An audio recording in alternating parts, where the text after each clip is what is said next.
Lionel মেসির কাছে আছে বিশ্বকাপ, আছে একের পর এক ব্যালন ডিওর। ক্রিস্টিয়ানো রোনালদোর কাছে আছে অসংখ্য রেকর্ড, ইতিহাস ভেঙে ফেলা অর্জন।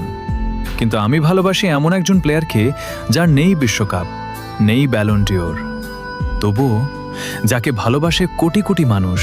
তার নাম নেইমার জুনিয়র। নেইমার শুধু একজন ফুটবলার না, সে একটা অনুভূতি, একটা স্টাইল, একটা পাগলামি। যখন সে বল পায় মনে হয় সময়টা থেমে গেছে। একটা, দুইটা, তিনটা ডিফেন্ডার কেটে যায় আর গ্যালারি দাঁড়িয়ে যায়, এই ছেলেটা আসলে কি করছে। তার হাসি, তার খেলায় আনন্দ, সব কিছুই ছিল আলাদা। কিন্তু এই গল্পটা শুধু আনন্দের না, এই গল্পের ভেতরে লুকিয়ে আছে অনেক কষ্ট। প্রতিটা ম্যাচে ফাউল, প্রতিটা টুর্নামেন্টে ইনজুরি, মাঠে পড়ে থাকা নেইমার, চোখে পানি নিয়ে উঠে দাঁড়ানো নেইমার। এই দৃশ্যগুলো আমরা বারবার দেখেছি।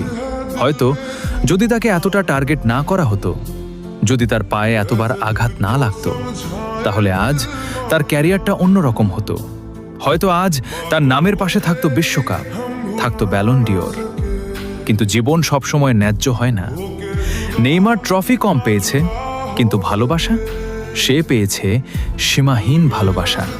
কারণ মানুষ শুধু গোল দেখে না, মানুষ অনুভূতি দেখে। আর নেইমার সেই অনুভূতিটা দিয়েছে, যেটা অনেক বড় বড় খেলোয়াড়ও দিতে পারে না। যেদিন সে বিদায় নেবে, সেদিন শুধু একজন খেলোয়াড় না, একটা যুগ শেষ হয়ে যাবে। রাত জেগে খেলা দেখা, বন্ধুদের সাথে তর্ক।